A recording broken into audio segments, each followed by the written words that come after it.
Bismillahirrahmanirrahim.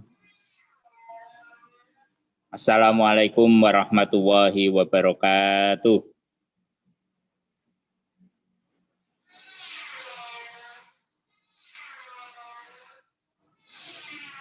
Assalamualaikum warahmatullahi wabarakatuh.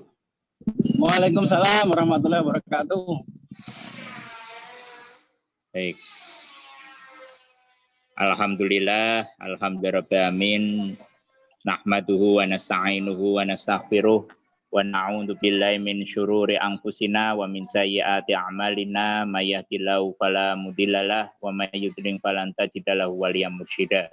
Amma ba'du, raditu billahi rabba wa bil islami dina wa bi Muhammadin nabiyya wa rasula rabbi zidna ilman nafi'an warzuqnan fahman wasi'an rabbi syrah li sadri wa yassir li amri wahlul 'uqdatam min lisani yafqahu qawli. Amin ya rabbal alamin. Yang kami hormati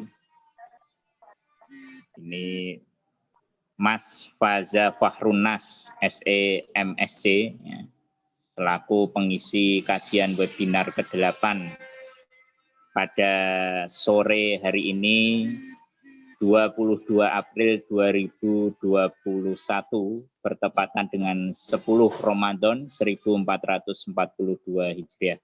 Saya sapa dulu nih, ini peserta inlog saya nih. Gimana kabarnya Mas Faza? Assalamualaikum Ustadz. Baik, alhamdulillah. Waduh. Saya manggilnya apa nih? Mas, Pak, apa? Ya, karena saya peserta ya panggil nama saja Ustadz.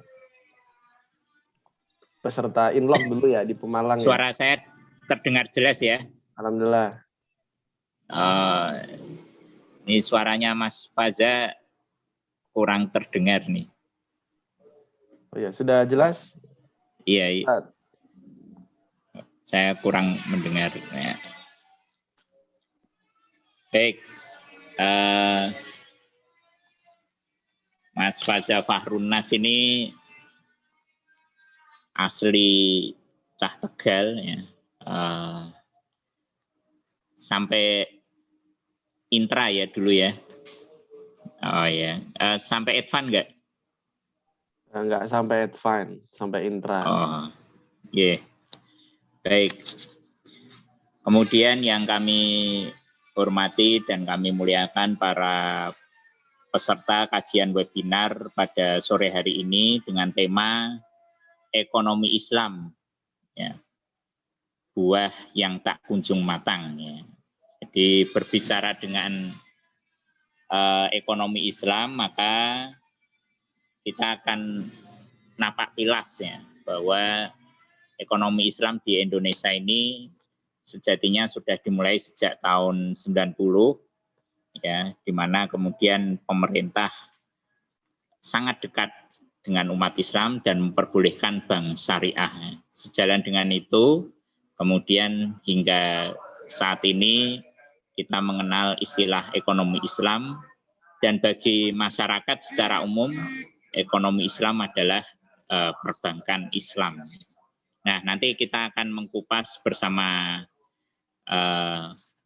Kang Faza Fahrunnas, SE MSc, yang nanti akan mengangkat mengapa ekonomi Islam yang sudah dideklarasikan sejak tahun 90 sampai sekarang masih belum matang. Artinya sudah lebih dari 25 tahun hingga saat ini masih belum menemukan pola yang tepat ini.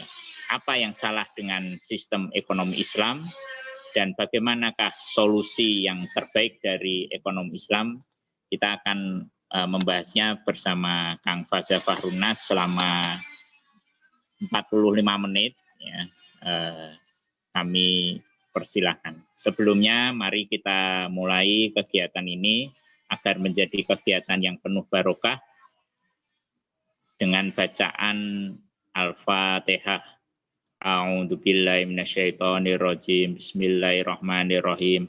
Alhamdulillahirabbil alamin arrahmanir rahim maliki yaumiddin iyyaka na'budu wa iyyaka nasta'in ihdinas siratal mustaqim siratal ladzina an'amta 'alaihim ghairil maghdubi 'alaihim waladdallin amin. Ya. Ini Kang Faza ini diminta menunggu peserta nih. Oh, okay. Jadi ya sambil menunggu peserta kita speak dulu. Kesibukannya apa nih Kang? Wah, ini saya kalau dipanggil Kang kelihatannya terlalu tua ini. Nah, dipanggil Mas saja, Ustadz Fakih Udin Habibullah ya. Apalagi kalau yang manggil Kang itu instruktur, jadi kelihatannya saya agak canggung. Kedengaran ya Ustadz ya? Apa bermasalah di sound saya?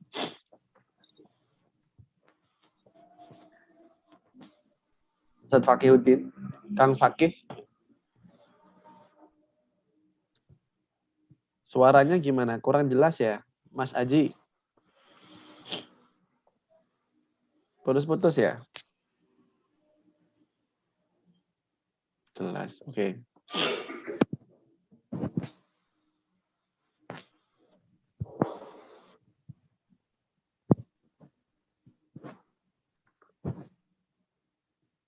Halo Kang Fakih.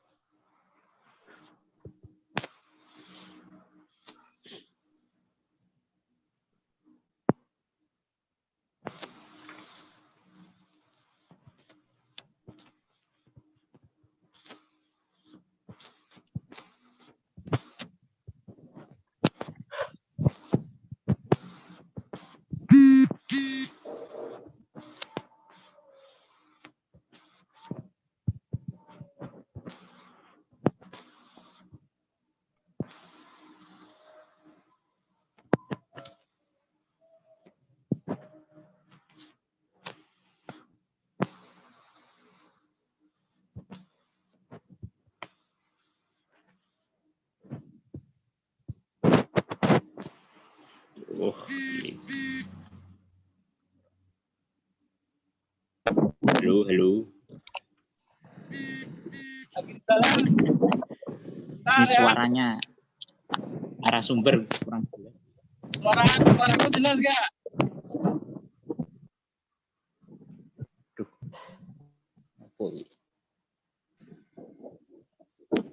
Mana bos? Alhamdulillah, baik.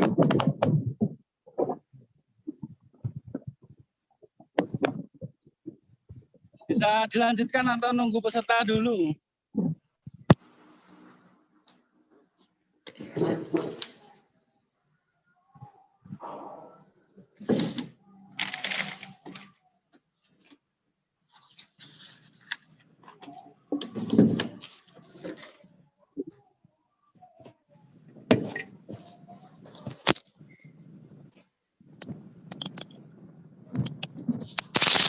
Bisa dilanjutkan, nggak apa-apa ya.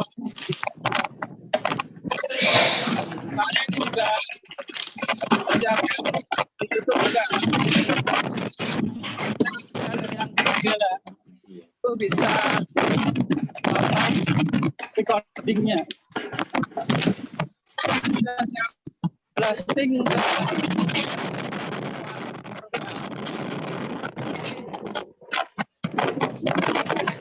Mungkin bisa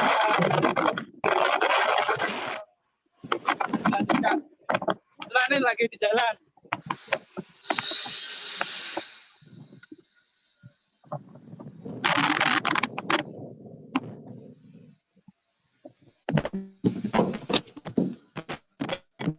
Langsung aja ya. Mas Faza belum kenal. Kang Inoki ini dulu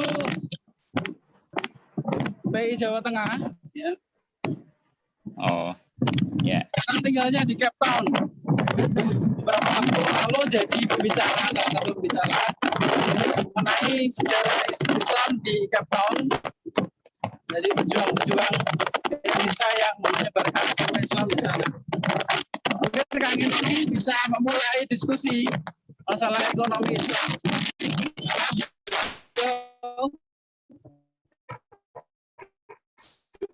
nggak concern ya di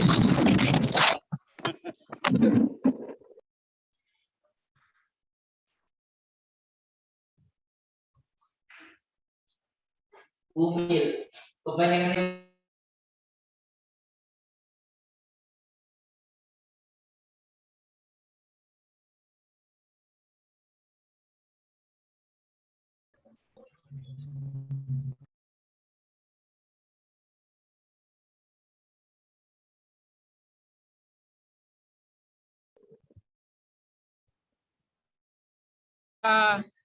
PWPI Jawa Tengah. Ini ada Rizka. Atau bisa langsung diawali dari pertanyaan.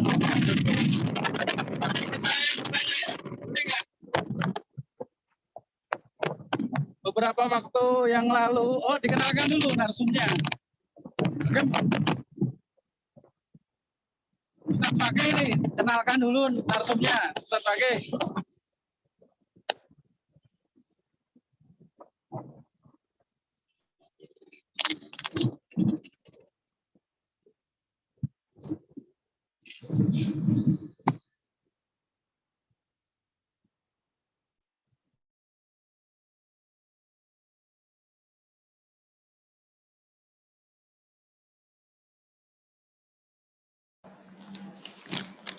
Baik,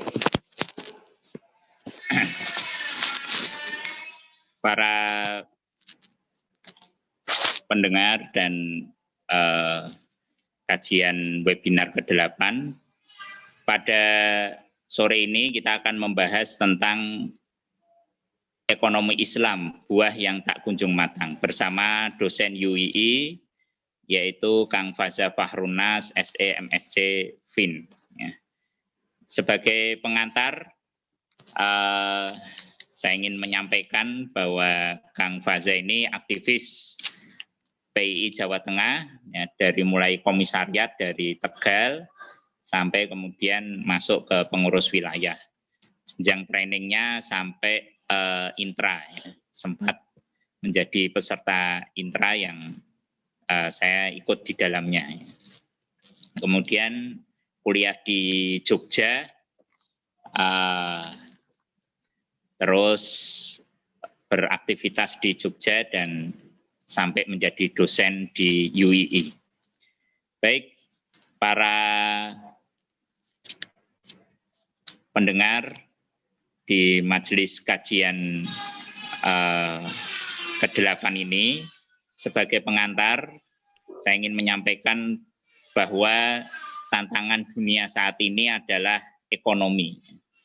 Karena kesehatan tadi akhirnya berdampak pada ekonomi. Ekonomi dunia ini telah mengalami resesi global secara periodik 5 dekade terakhir. Ya. Dimulai dari tahun 75, 82, 91, 98, 2008, 2012, 2016, sampai saat ini 2020. Nah, ini resesi global ini akhirnya mengganggu ekonomi dan keuangan yang parah banyak di dunia ini. Nah, terlebih kemudian adanya COVID-19.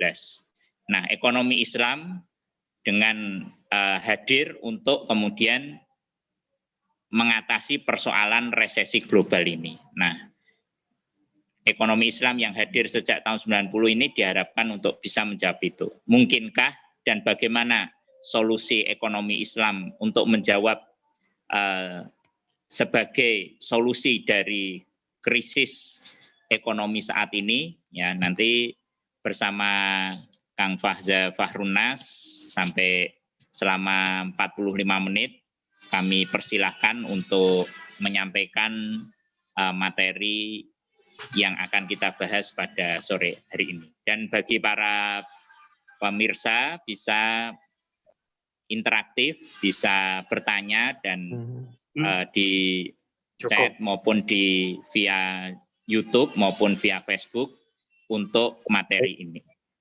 Kami persilahkan kepada Kang Faza Fahrunas untuk menyampaikan materinya. Baik, Ustadz. Terima kasih. Suaranya sudah terdengar, Ustadz Fakih. Warahmatullahi wabarakatuh. Oke, saya izin berbagi layar ya.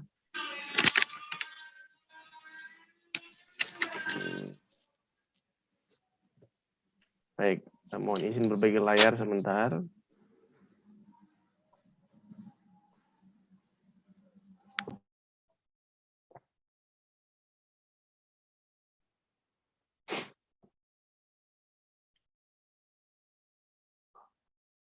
Baik, bismillahirrahmanirrahim. Assalamualaikum warahmatullahi wabarakatuh.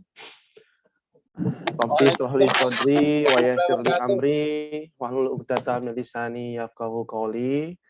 Sebelumnya saya ucapkan terima kasih kepada Kanda, Yunda, Kang, Mas yang berkenan hadir pada kesempatan kali ini. Tak lupa juga saya sampaikan rasa hormat ya, terutama kepada Ustadz Fakih, Ustadz Adi Kiswanto. Beliau berdua itu adalah instruktur saya ya ketika intra kira-kira tahun 2009 di Pemalang, dan juga sebenarnya ada satu lagi ya, ada Mas Zaki yang sama-sama di Jogja. Saat ini Mas Zaki sedang melanjutkan studi di Utrecht, Belanda, S3 ya. Pada kesempatan kali ini mohon izin untuk menyampaikan mengenai ekonomi Islam ya. Tapi ini lebih kepada perspektifnya gerakan, bukan pada perspektif ekonomi yang barangkali bicara mengenai krisis atau bicara mengenai hal-hal lain ya, seperti halnya akad-akadnya dan lain sebagainya. Tapi coba saya bawa pada perspektif gerakan dengan mengambil tema bahwa sebenarnya ekonomi Islam ini adalah buah dari gerakan Islam, tidak hanya di Indonesia, tapi juga di dunia. Dan kita akan kaji satu-satu mengenai hal ini. Ya. Nah. Baik. Dan kalau kita lihat ya, kenapa sih kemudian utamanya para aktivis, baik PII, HMI, atau PMII, kenapa kemudian penting belajar mengenai ekonomi Islam? Ini sekedar pengenalan saja, bahwa pertama kalau kita lihat dari perspektif Islam itu sendiri, Islam itu the way of life ya. Seringkali kita dengar pada kajian-kajian PII, Intra, Batra, bahwa semua aspek hidup manusia sudah diatur dalam Islam. Tidak hanya sekedar mengenai ritualistik, tetapi juga hal-hal yang sifatnya muamalah, seperti halnya perdagangan, seperti halnya transaksi ekonomi, seperti halnya hal-hal lain misalkan. Bahkan berdagang saham pun, ya, atau bahkan seringkali kita sebut sebagai surat hutang, dalam Islam kita kenal sebagai sukuk, atau reksadana, atau hal-hal kecil mengenai perdagangan itu diatur dalam Islam. Bahkan ketika Nabi Muhammad SAW di Madinah, ya, Nabi Muhammad pun meletakkan dasar-dasar bagaimana cara berdagang di pasar dengan baik. Buktinya adalah dengan membuat pasar sendiri bagi seorang Muslim. Dan uniknya pasar itu kemudian diletakkan di dekat makam ya. Sekaligus menandakan, ada sahabat yang bertanya bahwa kenapa dekat makam ya Rasulullah? Karena agar kita mengingat bahwa setelah kehidupan itu ada kematian. Jadi perdagangan itu ada values-nya, tidak hanya sukses di dunia, tapi juga punya value di akhirat. Maka kemudian aktivitas ekonomi dalam Islam itu juga bagian dari ibadah. Ya. Maka kalau kita bandingkan dengan sistem ekonomi lain, seringkali dulu di PII kita belajar ya mengenai sistem-sistem pemikiran ya, isme-isme yang lain. Yang terkenal itu misalnya kita bicara mengenai kapitalisme ya, yang awal mulanya digawangi oleh Adam Smith. Walaupun sebenarnya Adam Smith itu mulai berpikir The Wealth of Nation ketika bertemu dengan Socrates yang bernama Quincy dan Turgot, yang pemikirannya banyak dilahirkan dari pemikiran era Renaissance Prancis. Sebelumnya Adam Smith menerbitkan buku yang pertama, The Theory of Moral Sentiment, yang justru banyak bicara mengenai moralitas. Dan kalau kita lihat Adam Smith, justru sebenarnya kalau dilihat background pendidikannya adalah banyak bicara mengenai moralitas. Ya. Dan kemudian kita juga kenal The Wealth of Nation yang lahirnya tahun 1776. Itu tentu merupakan pemikiran Smith hasil interaksi dengan akademisi-akademisi lintas Eropa waktu itu, utamanya dari kalangan Socrates. Atau kita kenal misalkan bicara mengenai sosialisme ya. Memang sosialisme jenisnya banyak, ada anarkisme, bahkan ada Christian sosialisme, ada komunisme ya. Dan tokoh yang menggawangi sosialisme yang sering kita dengar itu ya Karl Marx ya. Lahir di Prusia, Jerman. Latar belakang keluarganya adalah bukan keluarga yang mampu. Karena Karl Marx itu sendiri ketika dia hidup pun banyak dibantu dari aspek finansial oleh teman-temannya.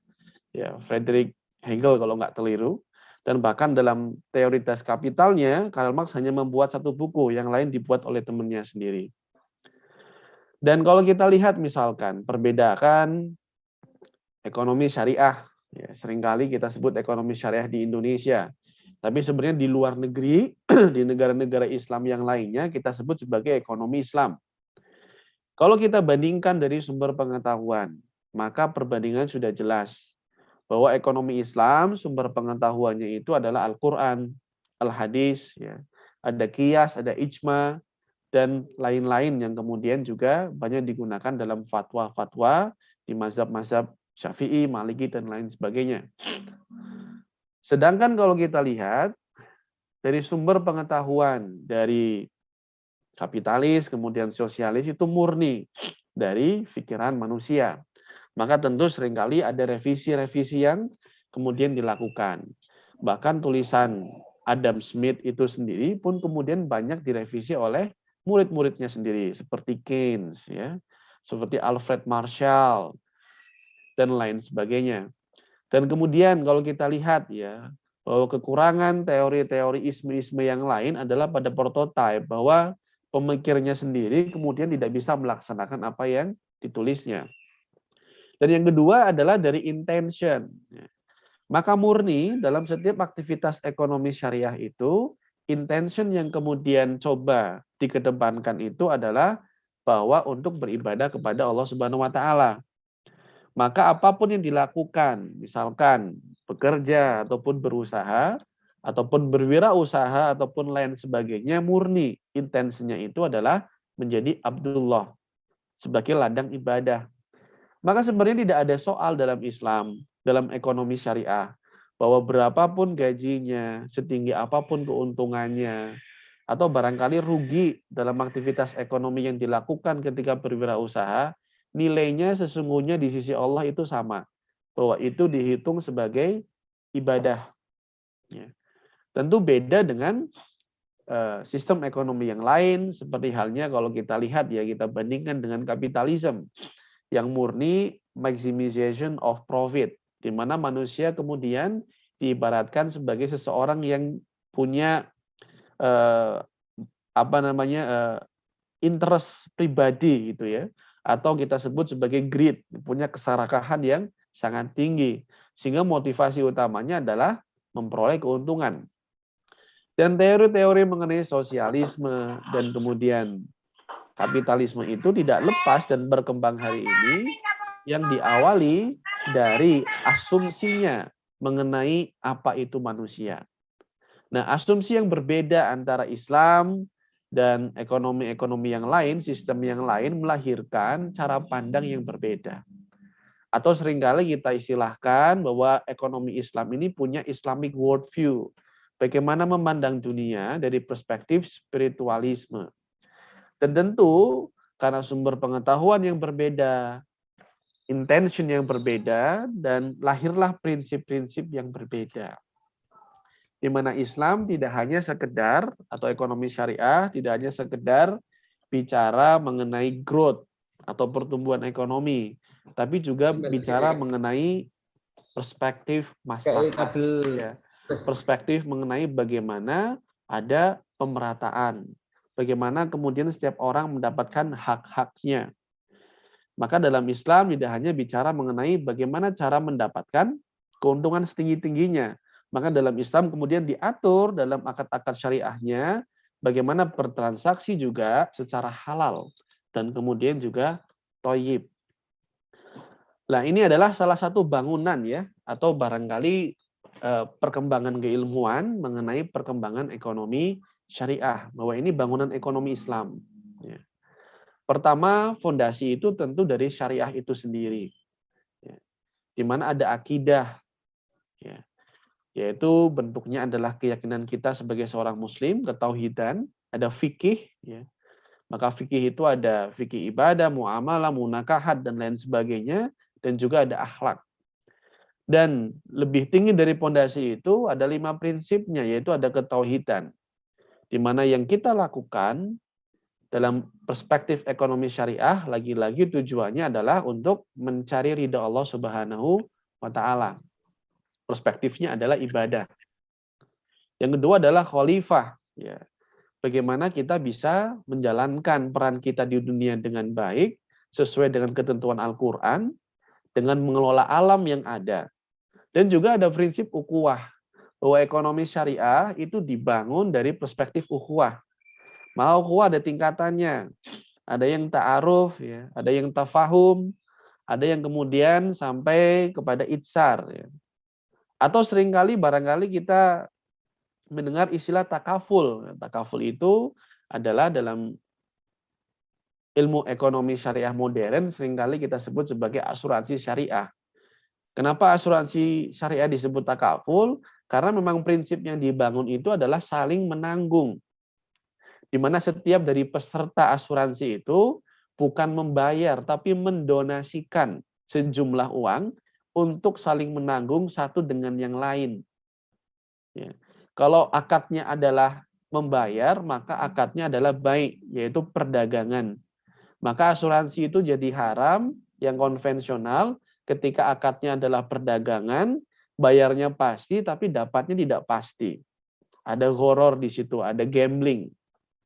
Tapi ketika kemudian akad itu diubah menjadi donasi, maka ini adalah bukan akad baik perdagangan, di mana akadnya adalah berdonasi, berderma, sedekah, ya. Di mana nanti akan saling menanggung uang itu apabila ada anggota-anggota yang mengalami kesusahan. Ada juga tazkiyah, penyucian. Maka kita kenal ya, di Islam itu ada konteks wealth distribution, yaitu bagaimana harta itu kemudian juga didistribusikan. Maka ada kaidah-kaidah misalkan zakat, ya. Di mana zakat itu diutamakan pada 2 asnaf yang pertama, yaitu fakir dan miskin. Atau kalau kita lihat misalkan mengenai wakaf, tentu karakteristiknya berbeda. Kalau wakaf itu secara fikih, maka harta yang diwakafkan itu tidak bisa digunakan untuk keperluan yang habis pakai. Artinya kalau seandainya saya mewakafkan uang 1 miliar, maka uang 1 miliar ini harus dijaga. Uang 1 miliar ini harus diinvestasikan dan agar produktif. Seandainya ini wakaf uang ya, wakaf produktif. Maka kemudian hasil dari investasi itu barulah digunakan untuk keperluan-keperluan misalkan pemberdayaan umat. Ya. Makanya kemudian kalau kita lihat ya, perspektif itu banyak digunakan. Maka dalam bukunya Murad Cisatska ya, mengenai Islamic Endowment, bahwa konsep wakaf kemudian diadopsi Barat. Ya.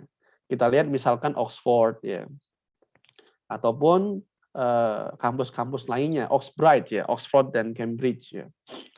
Atau kemudian kalau kita lihat ya, bagaimana kekhalifahan Islam Turki Utsmani ya, kemudian bisa berjaya karena apa? Karena banyak wakaf waktu itu.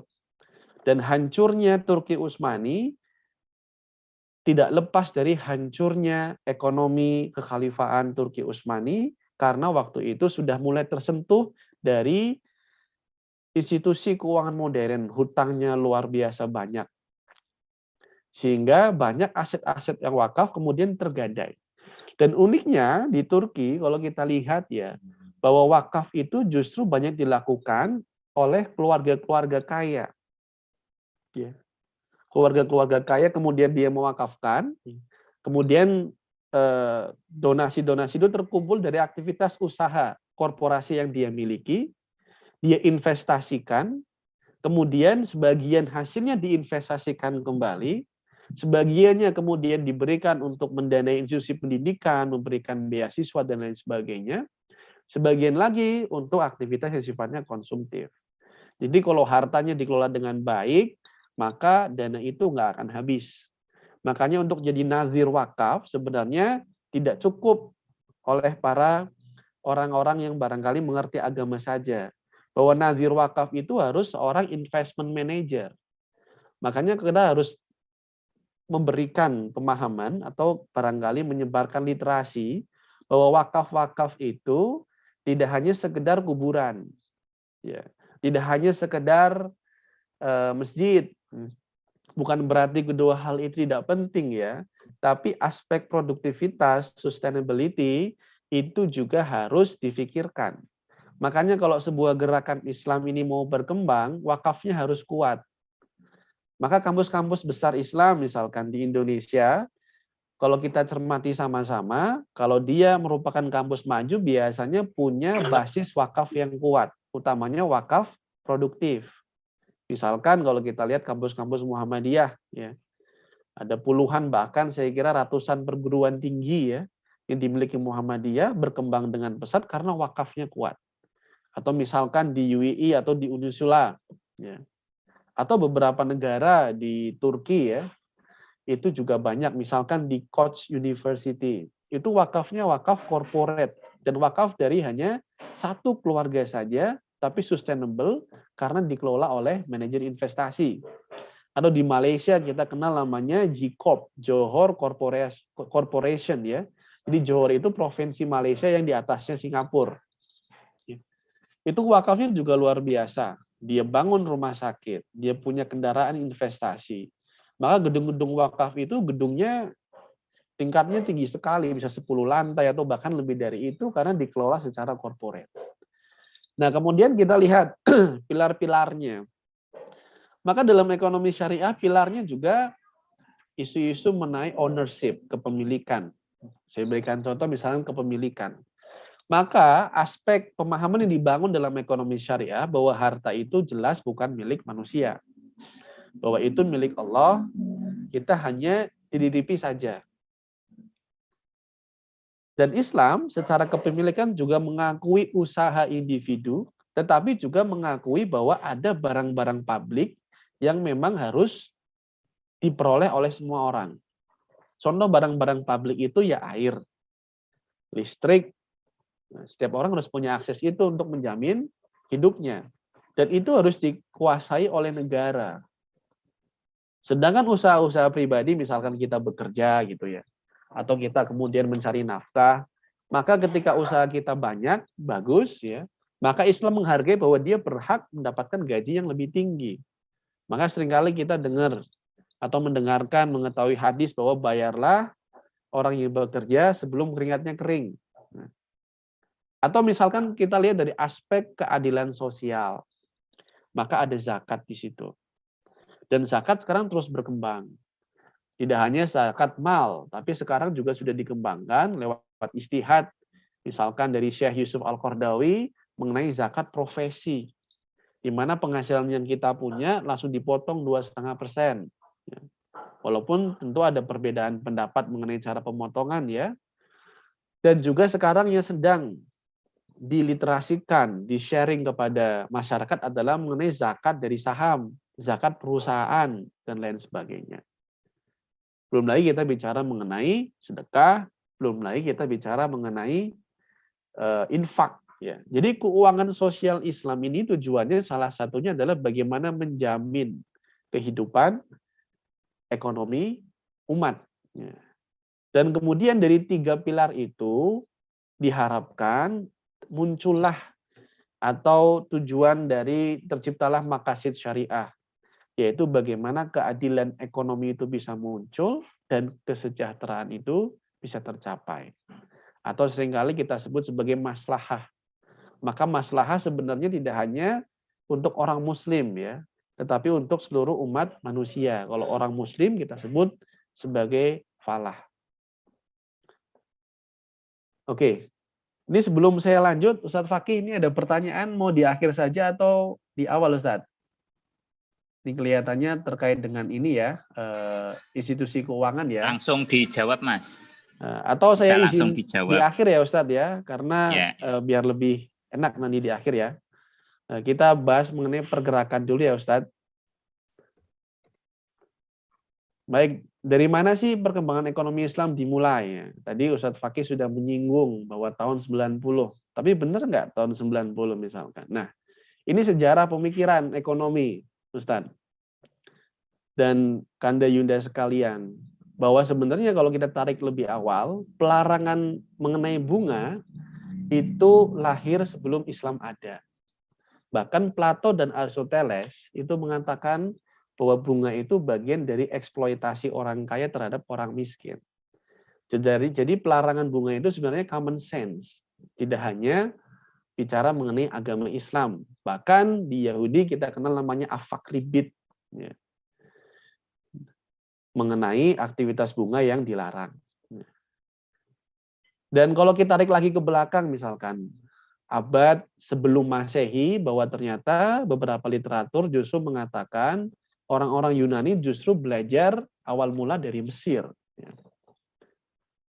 Dan ini pemikiran ekonomi syariah, kita mulai dari abad ke-7 sebenarnya ya, dari Nabi Muhammad SAW. Memang waktu itu ekonominya masih sederhana ya, hanya sekedar ekonomi yang sifatnya mikro, kemudian berkembang. Terus besar di masa Umar bin Khattab ya. Umar bin Khattab punya Baitul Mal yang luar biasa. Ketika zaman Ali juga semakin besar dan kemudian terus berkembang di zaman kekhalifahan. Dan sampai akhir ya. Salah satu karya yang diperhitungkan yaitu yang akhir adalah karya Nasiruddin Tursi mengenai political economy, ekonomi politik, mengenai peranan tabungan dan perilaku konsumsi. Nah, pemikiran-pemikiran ini yang seringkali di buku-buku Schumpeter itu tidak dijelaskan bahwa awal mula ekonomi itu dari Yunani kemudian loncat pada skolastik yaitu Saint Thomas di bukunya Summa Theologica, sementara menampilkan kontribusi Islam. Bahkan buku-buku Adam Smith 1776 konon menurut beberapa penelitian itu banyak meniru kitab Al-Amwal ya dari Abu Ubaid ya mengenai keuangan publik. Ya. Saya kira bukunya Abu Ubaid juga sudah diterjemahkan di bahasa Indonesia ya. Ini penerbitnya Gema Insani ya. Kanda Yunda juga bisa mengakses buku itu insya Allah. Oke, saya lanjutkan ya. Jadi pemikirannya dari situ. Dan kemudian ya, kalau kita lihat, nah awal mula ekonomi Islam diusulkan sebagai salah satu dengan pendekatan keilmuan modern itu sebenarnya di awal 1900-an. Ya. Utamanya pada pertengahan 1930-an banyak muncul analis masalah ekonomi sosial dari perspektif Islam. Kita kenal waktu itu ya, salah satunya misalkan Muhammad Abduh dan lain sebagainya ya. Waktu itu memang 1930 itu seringkali kalau kita lihat dari perspektif sejarah, masih banyak negara-negara Islam yang terjajah. Sehingga mereka menggelorakan ya hal-hal yang sifatnya anti kapitalisme, anti kolonialisme. Di Indonesia pun sama, munculnya dari 1930-an. Nanti kita lihat sama-sama. Nah, dari keinginan untuk memunculkan bahwa ekonomi Islam sebagai antitesa dari kapitalisme dan segala macam, dan 1930 juga kita kenal peristiwa Great Depression, krisis yang sangat besar gitu ya, yang terjadi di Amerika. Kemudian berkembang 1970 lewat beberapa pemikir ekonomi Islam kita kenal misalkan Umair Capra dan segala macam, mulai melakukan pendekatan ekonomi Islam dari perspektif moneter. Bagaimana konteks uang dalam Islam, bagaimana sih kemudian bank sentral seperti Bank Indonesia itu berperan dalam ekonomi Islam.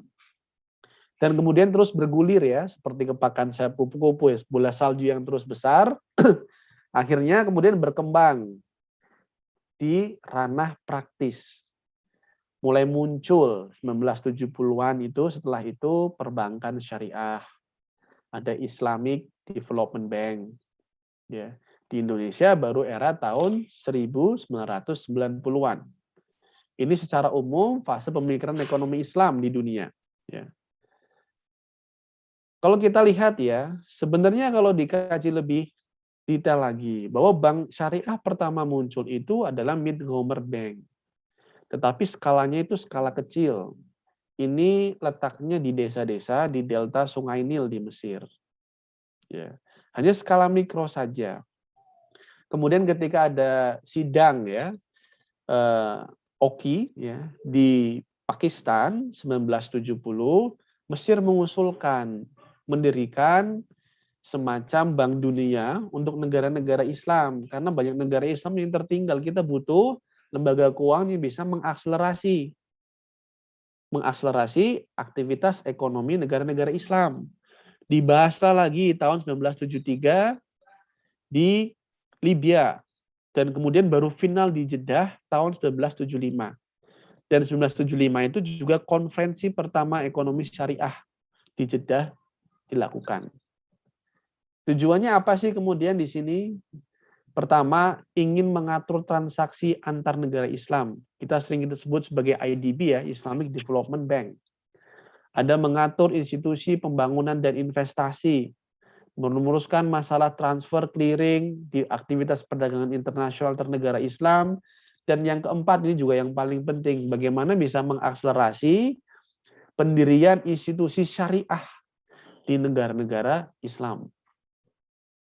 Dan bahkan nomor 6 cukup ambisius ya, mengatur administrasi dan mendayagunakan zakat tidak hanya lokal, tapi juga transnasional. Karena hari ini kita dapati banyak negara-negara yang juga dia punya surplus zakat. Misalnya kita kenal Brunei Darussalam. Walaupun penduduknya sangat kecil tapi surplus. Atau Bahrain, Qatar, dan lain sebagainya. Nah, Bank Dunia mencoba untuk melakukan itu. Dan kemudian terus bergulir dari itu 1975 Dubai Islamic Bank. Ya.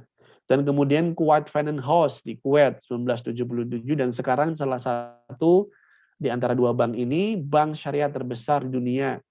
Ada Faisal Islamic Bank 1983 di Cyprus. Ada juga Bank Islam Malaysia tahun 1983. Hampir 10 tahun lebih awal ya. Dibandingkan kalau kita lihat di Indonesia yang 1991.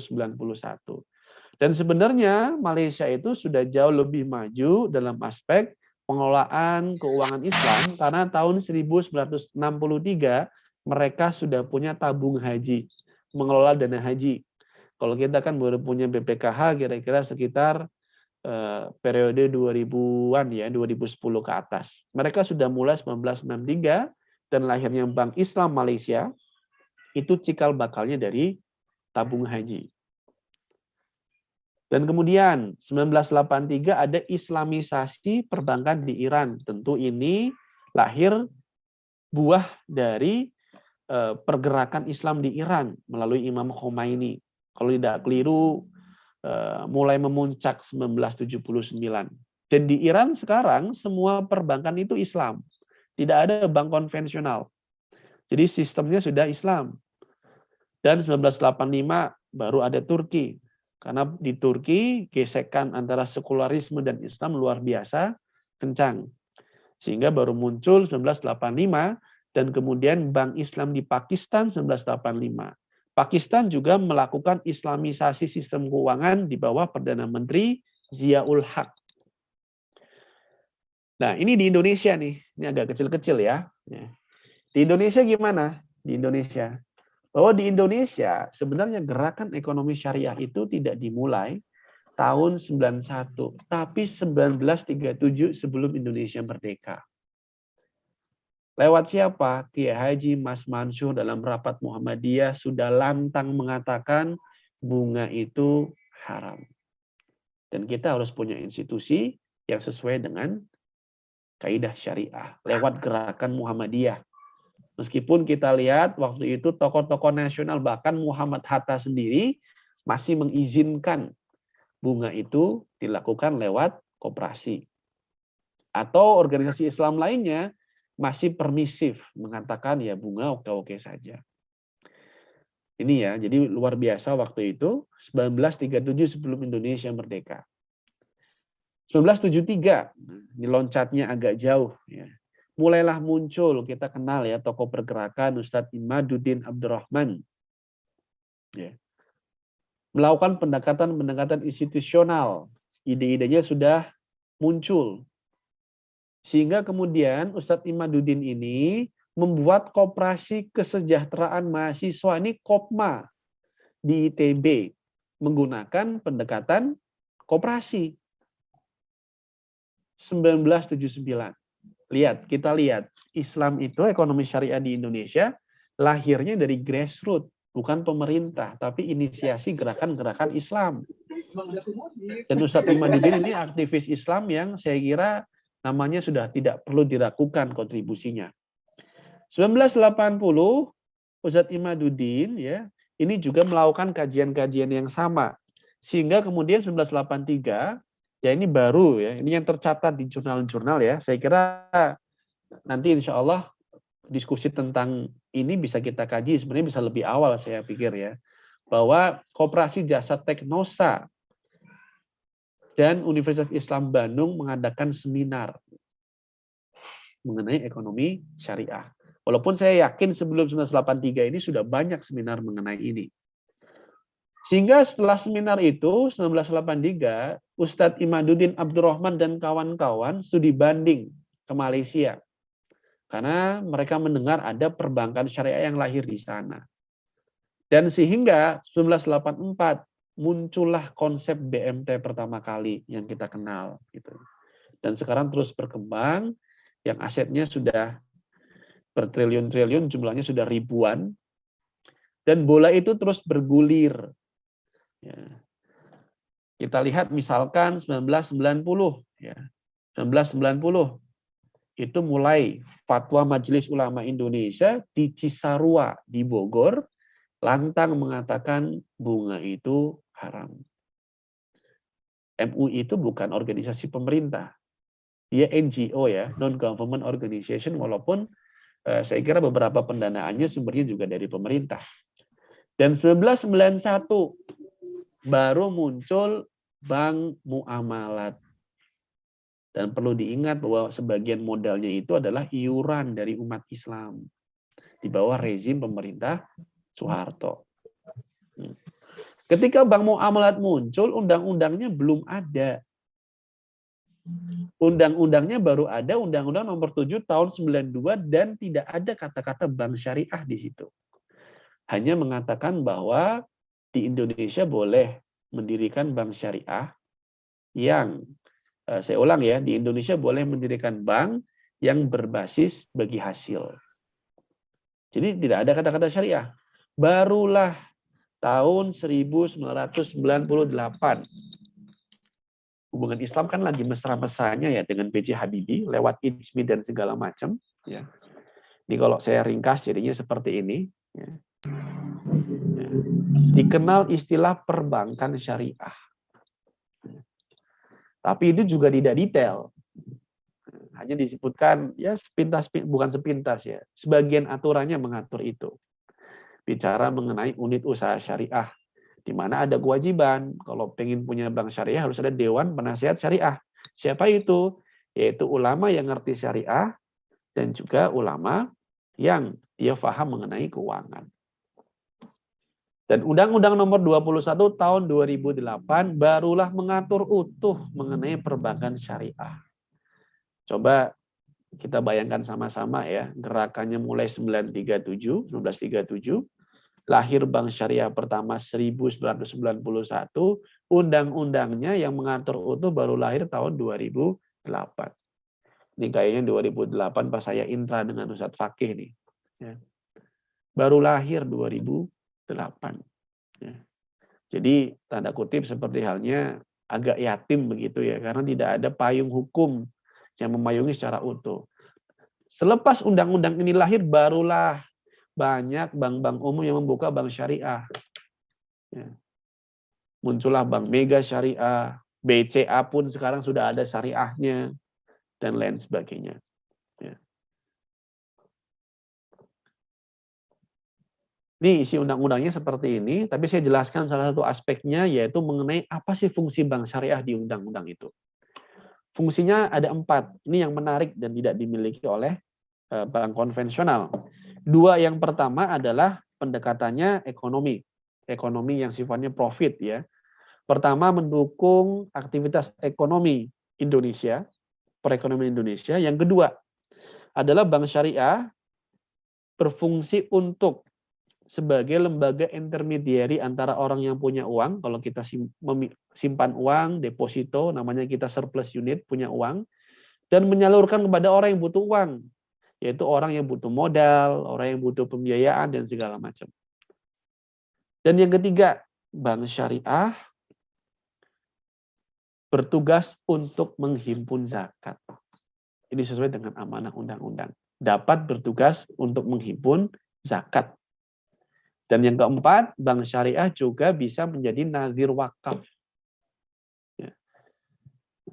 Maka di BNI Syariah misalkan kita kenal produk wakaf hasanah. Itu juga amanat undang-undang. Jadi kalau kita bayangkan bank syariah itu punya 4 fungsi, yang 2 ini fungsi ekonomi secara ini ya profitable, yang kedua adalah fungsi sosial. Maka keuangan Islam lewat amanah undang-undang ini tidak bicara hanya sekedar fungsi keuangan atau keuntungan, tapi juga fungsi sosial. Nah, bagaimana perkembangan ekonomi Islam saat ini? Ya, tentu kalau kita lihat ya, ekonomi Islam hari ini cukup mesra dengan pemerintah, sehingga berkembangnya pun pesat. Dan kita lihat pendekatan-pendekatan kekuasaan ternyata membuat ekonomi syariah berkembang lebih pesat.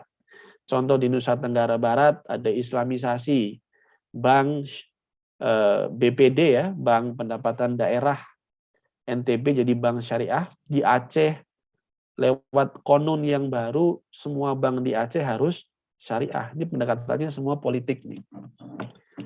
Dan sekarang ya, lewat KNEKS, walaupun seringkali kita gesekan, bukan kita, mungkin sebagian dari kita ya, dengan pemerintah, tapi ekonomi syariah sekarang tumbuh lebih subur. Makanya market share-nya sekarang sudah lebih dari sekitar 6%. Ya. Dan memang kalau kita lihat ekonomi syariah kalau mau maju, pendekatannya nggak bisa dari grassroots. Tidak hanya sekedar dari itu, tapi juga dari politik. Maka kenapa Malaysia sangat maju? Karena pendekatannya politik. Diberi insentif pajak. Maka di sana porsi share-nya sampai 20% lebih. Maka di Malaysia kita kenal ada UMNO ya. Kita kenal ada partai-partai yang nasionalis. Senasionalis-nasionalisnya mereka. Mereka tetap memperjuangkan kepentingan Islam. Karena buat mereka Melayu adalah Islam. Islam adalah Melayu. Makanya ketika seorang Melayu lahir, namanya pasti ada bin dan bintinya. Kecuali murtad. Ya. Karena itu identitas Islam. Bahkan di sana, kalau itu partai Islam, ya, gagasannya jelas. Yaitu gagasannya syariat Islam. Berbeda dengan di Indonesia yang gagasannya juga hampir serupa. Dengan partai yang nasionalis. Nah, ini slide penutup ya, karena Ustadz Fakih sudah mewanti-wanti ini jangan terlalu lama, dan ada juga pertanyaan bahwa kenapa sih tak kunjung matang. Pertama, perkembangan keilmuan yang belum mapan. Jadi ilmunya itu belum bisa secara pendekatan sains ya, belum bisa menandingi secara perkembangan ya, belum bisa menandingi perkembangan ilmu sebagaimana halnya sekarang yang berkembang, yaitu ekonomi kapitalis yang sering kita sebut untuk memudahkan itu saja. Ilmu belum berkembang, fondasinya belum mapan, belum matang, kemudian sudah muncul produk-produk keuangan. Jadi industrinya lebih cepat, sainsnya belum mapan. Yang terjadi kayak gitu. Akhirnya yang terjadi apa? Praktik ekonomi Islam masih dipraktikkan dengan paradigma yang tidak jauh dari konvensional. Tentu kalau ditanya apakah bank syariah sudah syariah? Sudah, insya Allah sudah. Tetapi praktik pendekatannya masih pendekatan konvensional. masih terlalu pada profit oriented. Masih dominan itu. Maka yang muncul produknya ya produk yang sama, hanya bedanya adalah oh ini sudah halal. Yang terjadi adalah finansialisasi, syariahisasi saja. Tapi fondasi keilmuannya belum matang. Maka perjalanannya sangat panjang. Maka saya kira gerakan-gerakan Islam seperti halnya PII, HMI atau Muhammadiyah lain sebagainya perlu untuk concern pada perkembangan keilmuan. Karena kalau kita bicara sebuah sistem, maka fondasi keilmuannya harus matang. Sejauh ini perkembangannya masih pada tataran yang normatif. Walaupun usaha-usaha untuk lebih pendekatan-pendekatan yang lebih sains itu tetap dan terus dilakukan. Tapi saya kira waktunya masih panjang. Dan kenapa kemudian sekarang prakteknya juga kelihatannya mirip-mirip konven? Karena orang yang menjalankan bank-bank syariah misalkan, itu posisi pimpinan puncak juga diisi oleh orang-orang yang sebelumnya dari konven. Sehingga paradigmanya juga tidak banyak berubah. Dan yang ketiga, perlu peningkatan literasi keuangan Islam oleh organisasi pergerakan Islam. Maka jadi PR ketika kemudian orang menyamakan Islam non-Islam itu sama, maka jadi PR. Itu yang nampaknya di zohir saja, padahal secara konten insya Allah berbeda. Bahkan ketika dijalankan secara utuh, insya Allah akan jauh berbeda. Yang ketiga, yang keempat ya, bahwa ekonomi Islam tidak cukup dikembangkan dengan alasan religiusitas. Ini bukan berarti saya menyalahkan pendekatan religius ya, maksudnya seperti ini. Kenapa sih nabung di bank syariah gitu? Oh, karena saya Muslim. Karena saya kemudian katakanlah harus sesuai dengan syariah. Itu betul, tapi nggak cukup. Karena survei membuktikan bahwa nasabah yang nabung di bank syariah dengan alasan religiusitas itu jumlahnya kurang dari 10%. Survei-survei terdahulu bahkan mengatakan kira-kira hanya 5% saja. Lalu mayoritas seperti apa? Adalah mereka yang punya syariah dan konven. Kalau syariah lebih untung ya ke syariah. Kalau konven lebih untung ya ke konven. Maka pendekatannya juga harus pendekatan ekonomi, dia juga harus lebih menguntungkan. Dan tentu yang ketiga, yang terakhir adalah mengenai hubungan politik yang naik turun dengan pemerintah. Maka untuk menjaga syariat terus berkembang, saya kira harus mesra dengan pemerintah. Itulah kenapa kalau saya analisa, sekarang Ketua Ikatan Ahli Ekonomi Islam, ketuanya Menteri Keuangan, Bu Sri Mulyani, walaupun secara keilmuan seringkali kita sebut sebagai mafia Barclay, tapi sekarang beliau jadi Ketua Ikatan Ahli Ekonomi Islam. Tentu ada dampak positif dan juga negatif yang bisa kita diskusikan lebih dalam. Atau Ketua Masyarakat Ekonomi Syariah, sekarang juga Pak Erick Thohir. Yang semuanya itu dari pendekatan kekuasaan. Tentu ada plus minusnya. Dan saya kira itu saja ya Ustadz Fakih sebagai pengantar. Mohon maaf jika terlalu lama. Saya akhiri ya, tentu apa yang saya sampaikan semuanya tidak harus disetujui karena ini judulnya adalah diskusi dan ini adalah sifatnya pemantik saja. Terima kasih Ustadz Fakih, saya kembalikan ke antum.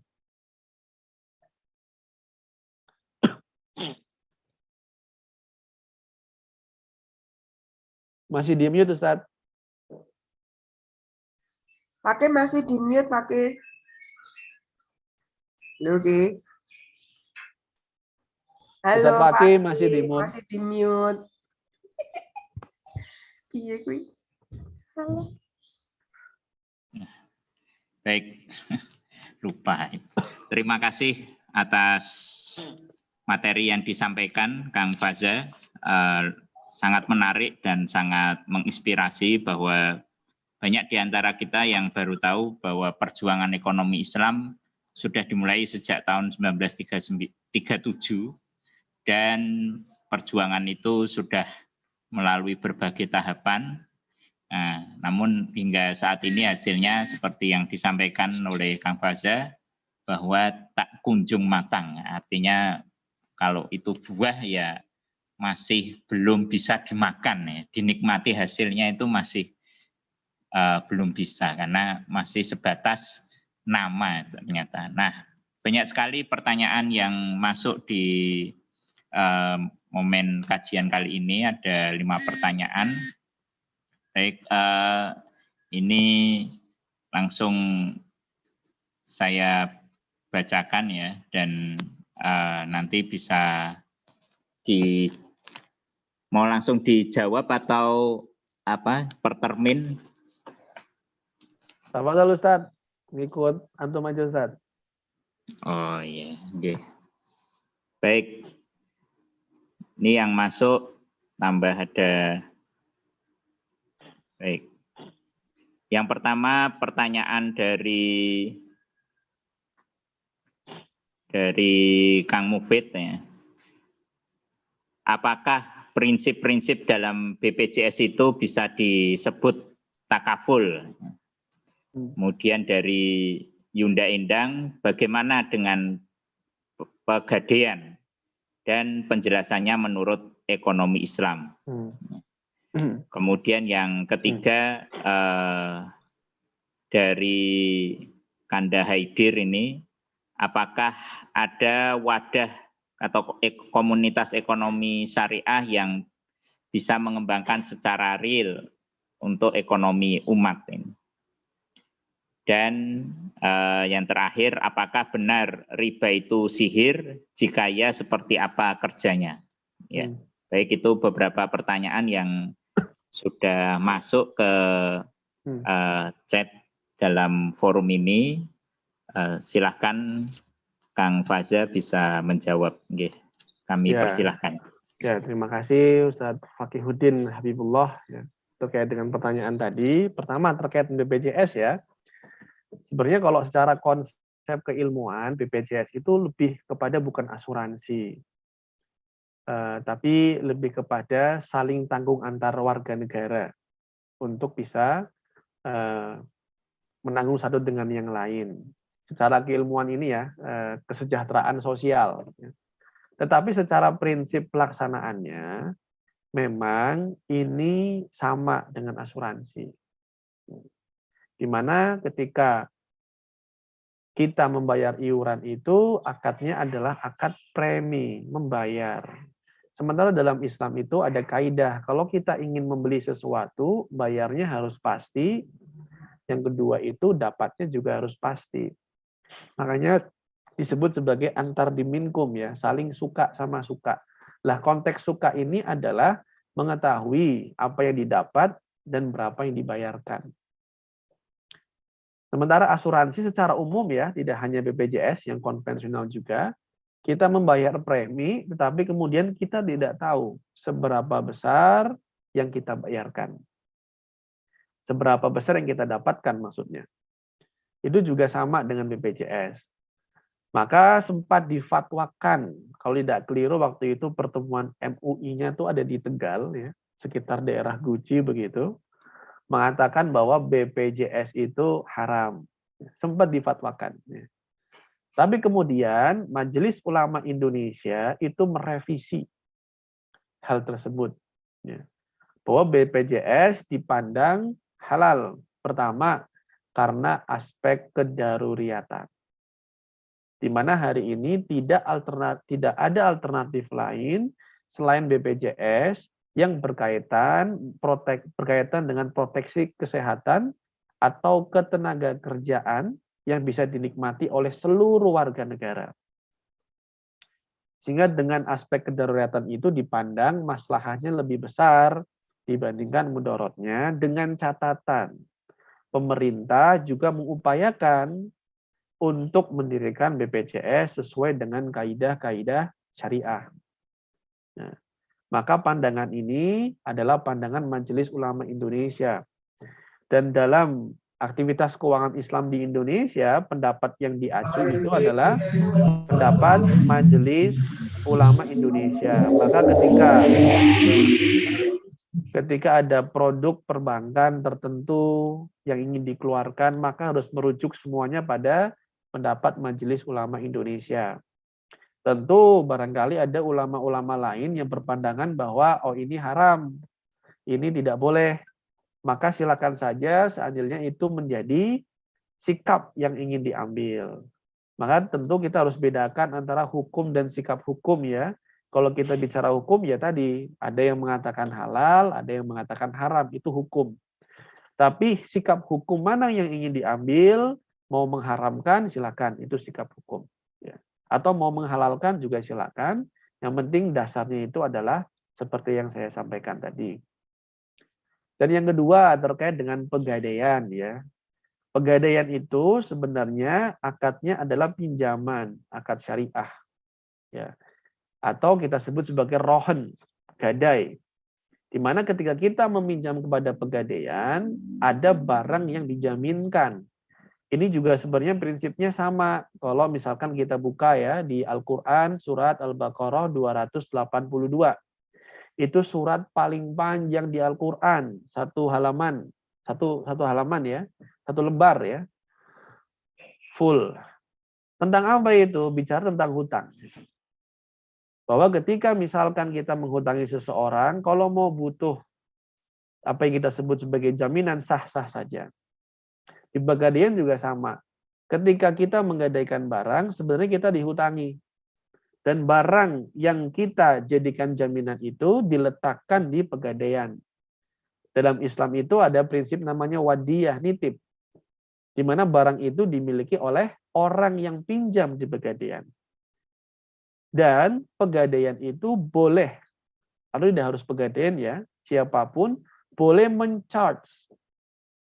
Mencharge dalam artian meminta biaya atas jasa yang diberikan karena jasa yang diberikan itu adalah menjaga barang yang dititipkan. Ya. Maka keuntungan pegadaian syariah itu adalah bukan dari uang yang dipinjamkan ditambah bunga, bukan.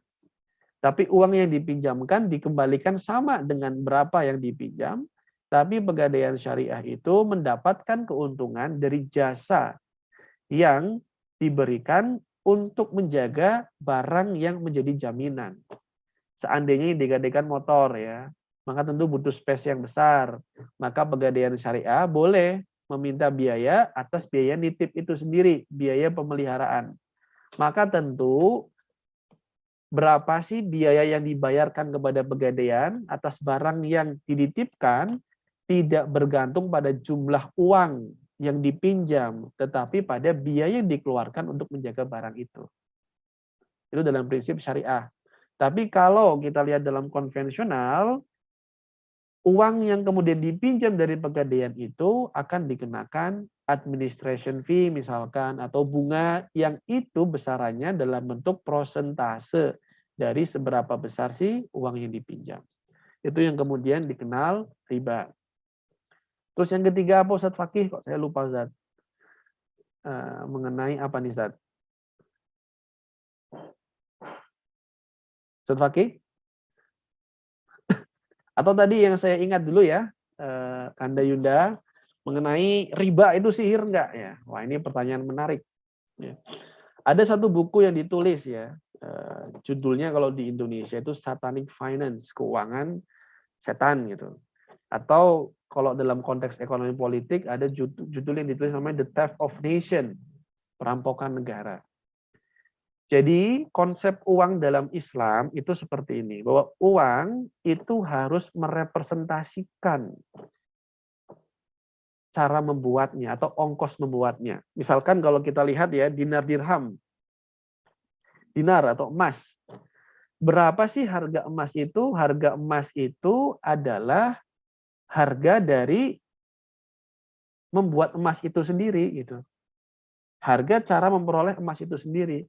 Makanya ketika emas kemudian kita potong jadi 100 bagian, maka tiap-tiap bagian itu ada nilainya. Maka uang dalam Islam bentuknya adalah harus komoditas. Ataupun ketika itu kertas, ya, maka kertas itu harus merujuk pada komoditas apa yang dimiliki. Atau perak misalkan.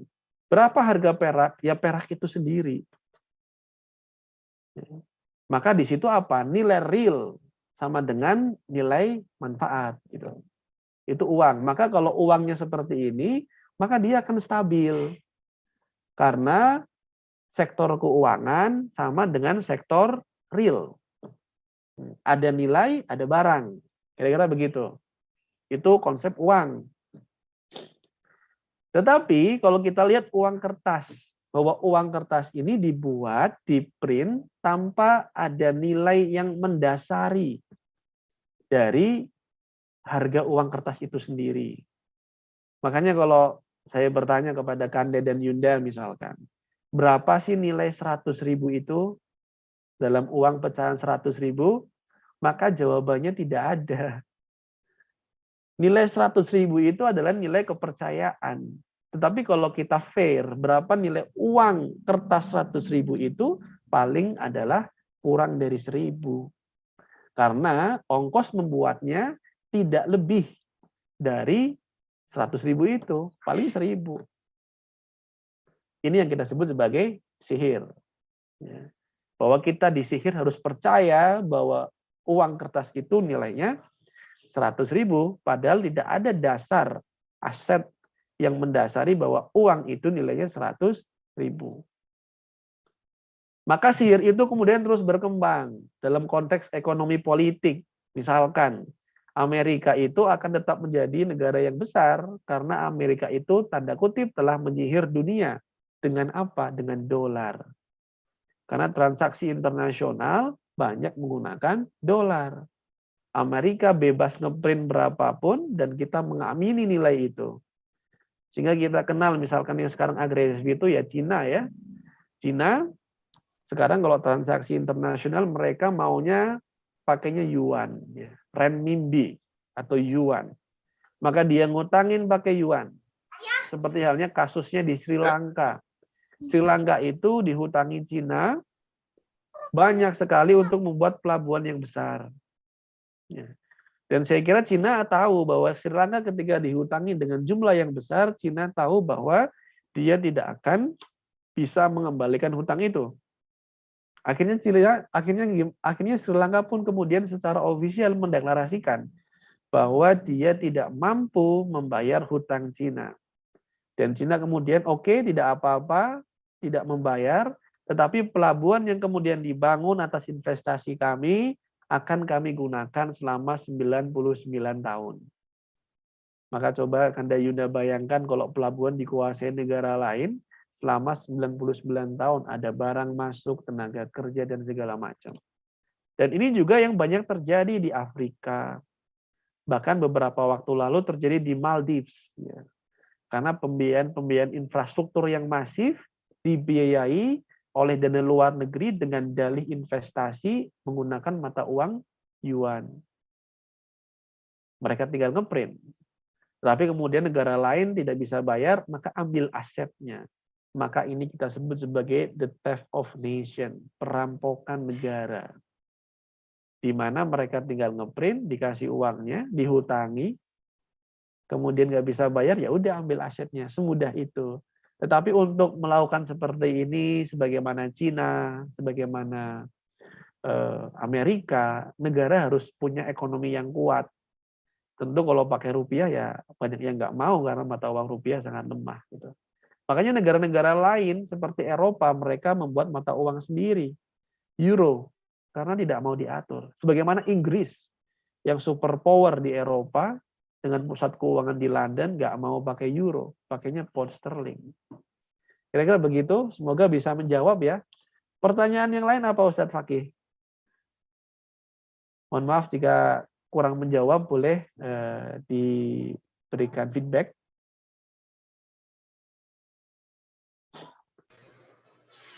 Ya, Oke. baik. Bagaimana penanya, apakah sudah terjawab pertanyaannya? Ini ada satu pertanyaan dari Yunda Endang, minta tolong dijelaskan tentang Bitcoin, e-money dalam pandangan ekonomi syariah Islam. Ya. Dan pertanyaan dari Kang Haidir terkait lembaga atau wadah yang bisa menggerakkan ekonomi syariah umat, apakah ada, bisa diinfokan. Ya. Terima kasih. Baik, mungkin Assalamualaikum warahmatullahi wabarakatuh. ya wadahnya ada tidak? Wadahnya tetap ada di Indonesia. Kita kenal namanya Ikatan Ahli Ekonomi Islam. Jadi itu adalah kumpulan para ekonom dengan melakukan pendekatan-pendekatan keilmuan untuk mengembangkan teori ekonomi syariah. Ya.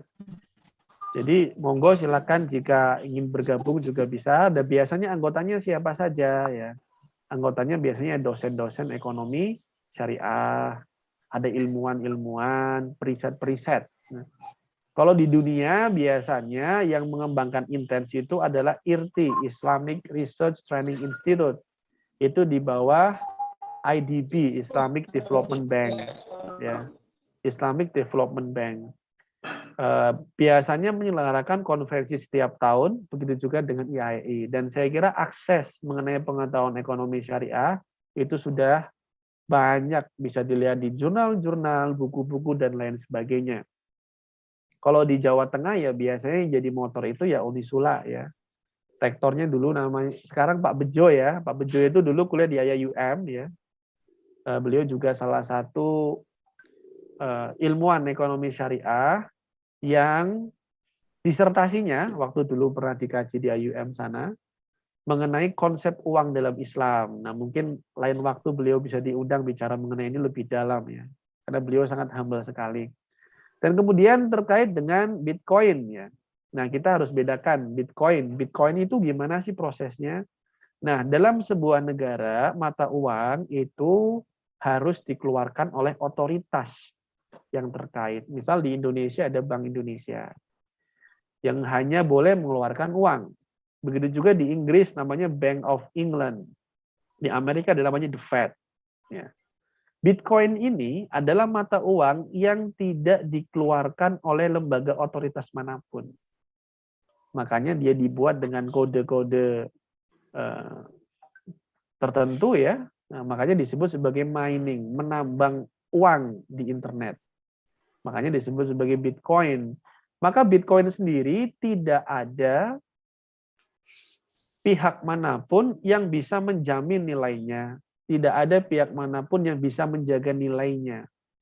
Dan ini jadi masalah karena otoritasnya tidak jelas. Dan yang kedua, Bitcoin itu tidak ada aset yang menjadi dasar nilai Bitcoin itu sendiri. Misalkan yang sering kali kita lihat ya Bitcoin ya nilainya tiba-tiba sekarang sudah ratusan juta per satu koin. Dasarnya apa? Tidak ada yang bisa menjawab. Maka segala transaksi yang di Bitcoin itu sifatnya banyak ulama yang mengatakan ini gambling. Ini horor ya. Artinya kita berjudi karena kita nggak tahu dan tidak bisa memprediksi sebenarnya nilai Bitcoin di masa yang akan datang karena tidak ada transaksi real yang mendasari naik turunnya nilai Bitcoin. Beda dengan saham. Kalau saham kan ada perusahaan, kemudian dia menjual kepemilikannya, sehingga harga saham itu bergantung pada perusahaannya itu kondisinya kayak apa, jelas. Ada aktivitas yang mendasari. Tapi kalau Bitcoin tidak. Maka banyak yang mengatakan tadi, beberapa ulama mengatakan Bitcoin tidak boleh karena gambling, horor. Nah, horor itu adalah ketidakpastian yang sangat tinggi. Contoh ketidakpastian yang sangat tinggi itu kalau contoh klasiknya, menjual ikan di laut. Ya kita kan nggak tahu ikannya segede apa, sebanyak apa. Menjual burung di udara misalkan. Kita juga tidak tahu burung yang mana yang akan lewat gitu. Itu kayak Bitcoin. Atau praktek di desa-desa misalkan menjual sapi yang dia dalam bentuk janin. Itu juga horor. Yang kedua misalkan e-money. Kita harus bedakan antara e-money dan e-wallet ya. Kalau e-money itu berarti uang yang ketika kita keluarkan itu harus di-tap seperti e-tol gitu. Itu e-money. Tapi kalau e-wallet itu bisa kita transaksikan dengan menggunakan by click misalkan GoPay ya atau OVO itu namanya e-wallet. Beberapa ulama mengatakan e-money itu haram. Biasanya ini ulama seperti halnya Ustadz Irwandi Tarmizi ya dalam buku Halal dan Haram ya. Mengatakan seperti ini, bahwa akad yang digunakan di e-money itu adalah atau e-wallet itu adalah qard, pinjam. Jadi kita ketika depositokan uang, entah di Shopee Pay segala macam, itu bentuknya meminjamkan uang kepada perusahaan. Maka ketika perusahaan ngasih diskon, ngasih kemudahan fasilitas lain-lain, bonus, maka itu jadi riba. Karena dalam setiap pinjaman itu haram mendapatkan manfaat. Makanya kalau pinjam 1.000 ya harus balikin 1.000 tanpa ada manfaat yang diperjanjikan. Itu kata Ustadz Irwandi Tirmizi atau beberapa ustadz yang lain yang punya pemahaman yang sama. Tetapi ustadz lain juga menjelaskan ya pendapat fikih yang lain, misalkan Ustadz Oni Syahroni yang merupakan anggota Majelis Ulama Indonesia memfatwakan bahwa akad yang digunakan dalam imani atau e-wallet itu akadnya adalah akad jasa. Jasanya bentuknya apa? Sewa. Kita sebut dengan ijaroh. Jadi kita menyewa jasa orang lain untuk beli apa gitu, untuk beli kosmetik, baju dan segala macam.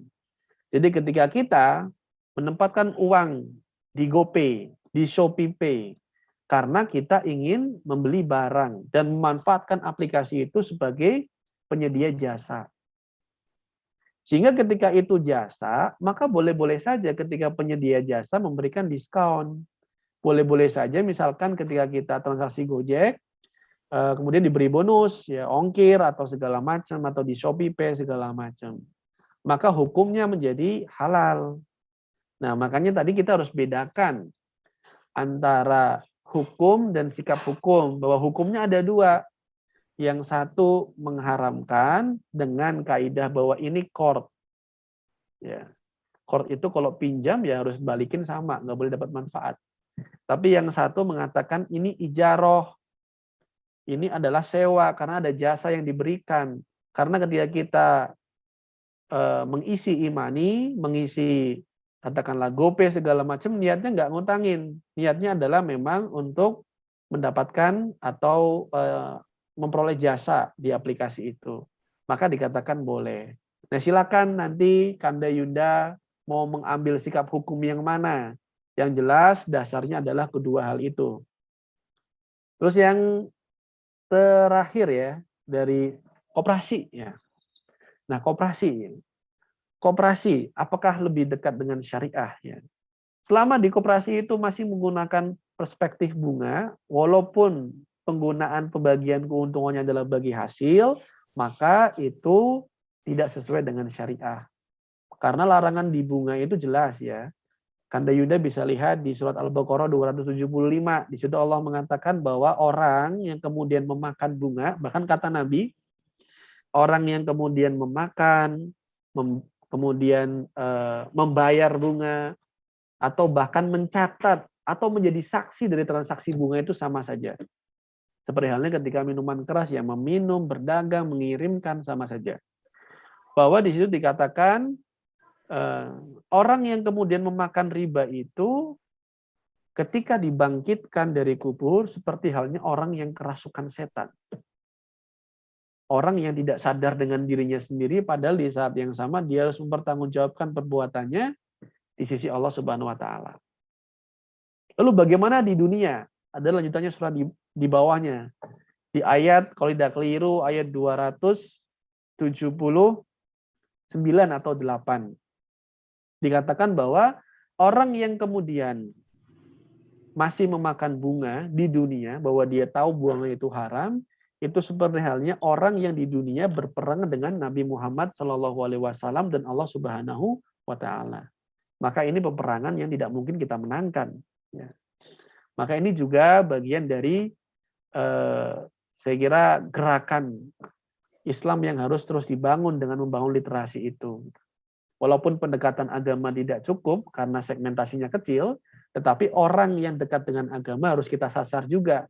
Bahwa orang yang taat juga harus pindah ke ekonomi syariah. Tetapi di Al-Baqarah 275 juga dijelaskan. Seandainya seseorang sudah mendapatkan harta, misalkan jadi pegawai bank konvensional gitu ya, sudah level tinggi, rumahnya banyak gitu ya. Kemudian apalagi mobilnya juga bagus-bagus. Kemudian dia mengetahui bahwa bunga itu haram dan kemudian stop. Bertaubat. Maka Allah mengatakan ya sudah harta yang sebelumnya didapatkan buatmu. Ya. tidak perlu disedekahkan, tidak perlu dijual, itu buatmu. Tetapi jangan terlibat dengan bunga lagi. Ini bagian dari kebijaksanaan dari Allah Subhanahu wa taala. Semoga bisa menjawab itu ya. Makanya kita punya alternatif koperasi syariah BMT ya. Itu Ustaz Fakih. Masih ada lagi Ustaz? Baik, bagaimana? Masih ada lagi? Ini Dokter Imam terakhir. Jadi tetap saya mau ya, nanya. silakan. Ya. Agus Semarang, Mas Faras mau nanya, dengan kondisi ekonomi syariah yang seperti itu ya, ini boleh, ini tidak, kemudian belum matang, perlu dimatangkan. Terus jamaah masjid di seluruh negeri ini ya, yang masing-masing pengen ya bahwa ekonomi syariah itu wujud, memberi manfaat yang banyak. Itu kontribusi apa dari akar rumput yang ada di setiap masjid, jamaah-jamaah yang mereka juga punya dana ta'awun sekedar untuk membantu yang kurang, kadang juga membiayai bangkrutnya usaha yang kecil-kecilan ya. Tapi untuk menjadi besar ya, itu kontribusi apa atau peran apa yang dapat kita lakukan gitu. Terima kasih. Ya. Matur nuwun Kanda. Boleh langsung saya jawab ya, Ustadz Fakih. Pertama, untuk menjadi, menurut pendapat saya, Kanda, untuk menjadi besar, ya kita pertama harus jadi besar dulu.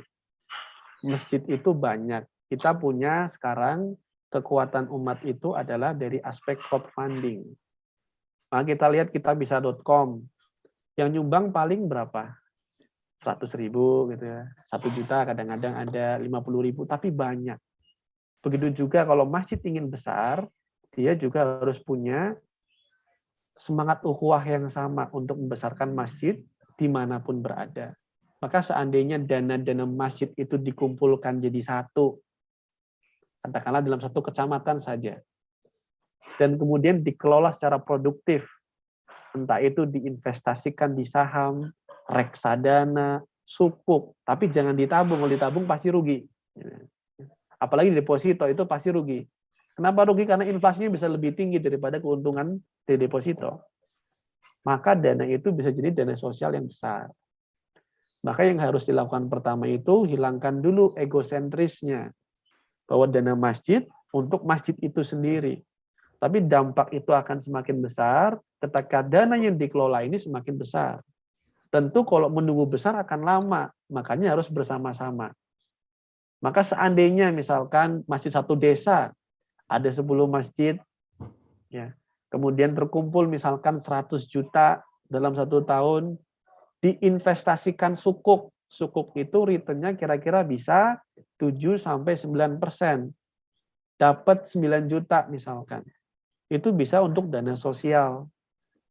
Atau misalkan terkumpul 1 miliar, bayangkan ya, terkumpul 1 miliar, untung 1 tahun, tidak hanya suku, misalkan saham ya, tentu harus ada yang mengawal ya investasinya, terkumpul 10% saja 1 tahun, itu untung yang kecil loh, 10% dalam 1 tahun.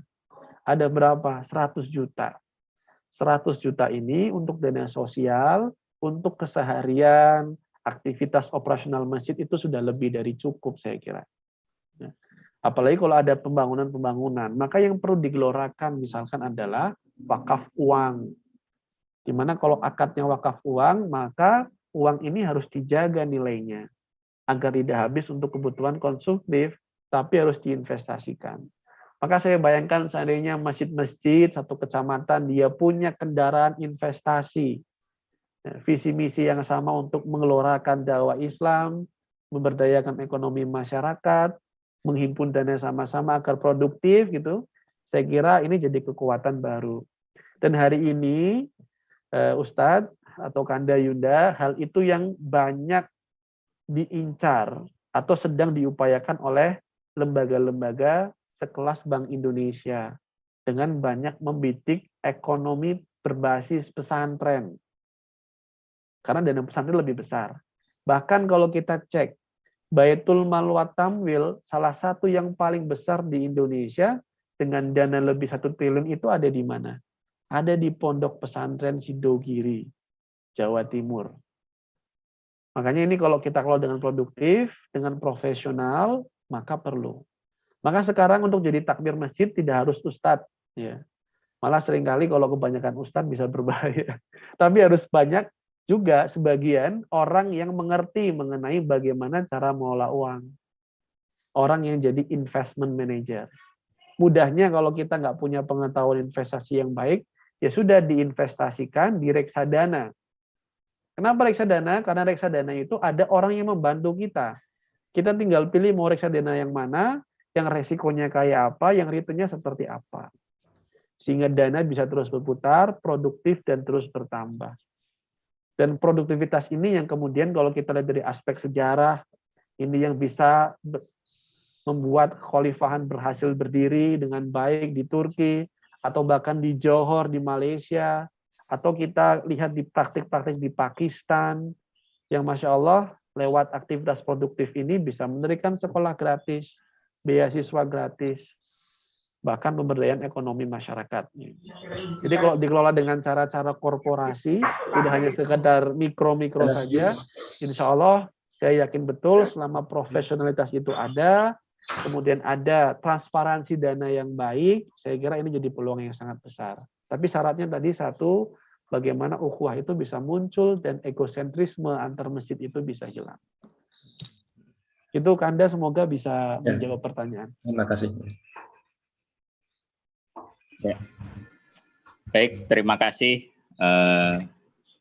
Kang Faza Fahrunas atas segala materi dan uraian yang disampaikan. Semoga amal soleh ini menjadi amal jariah dan bisa menginspirasi kita sebagai keluarga besar PI Jawa Tengah untuk memberdayakan ekonomi umat, baik yang ada di lingkungan sekitar kita seperti musola, masjid, di lembaga yang lain. Baik, sebagai moderator, kami mengucapkan terima kasih jazakumullah khairan katsiran kepada Kang Faza Fahrunas atas materi dan juga ilmu yang disampaikan.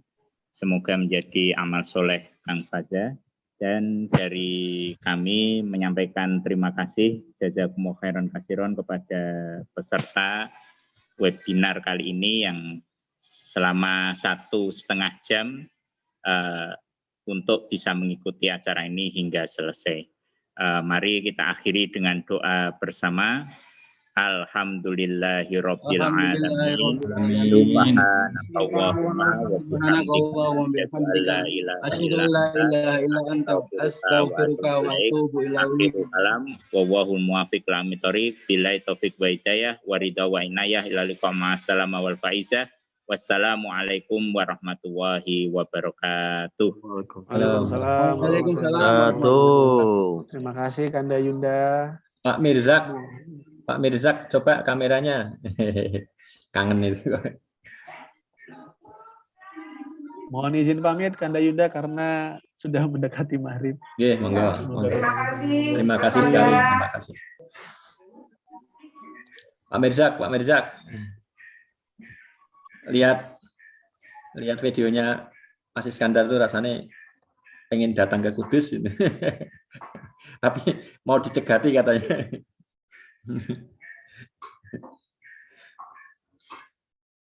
Alhamdulillah ketemu. Siapa? Assalamualaikum Mas Agus. Waalaikumsalam. Wah, ini muncul. Sehat. Alhamdulillah. Sehat, Mir. Sehat ya, Pak Mirzak? Alhamdulillah. Oh, ya, alhamdulillah. Lagi neng omah ndang apa neng Di rumah. di rumah. Gemuk ya? Iya, alhamdulillah. Gemuk sekali Pak Mirzak. Alhamdulillah. Ini sabu Rizka. Hanif ya, Hanif. Ya, alhamdulillah. Sudah aneh Wes ya? anu, wes rawat di rumah apa masih di rumah sakit? masih di situ, mending isolasi di situ kayaknya. Oh no, oh ya wes ya ya. Daripada di rumah ini. Terjaga ya. Iya.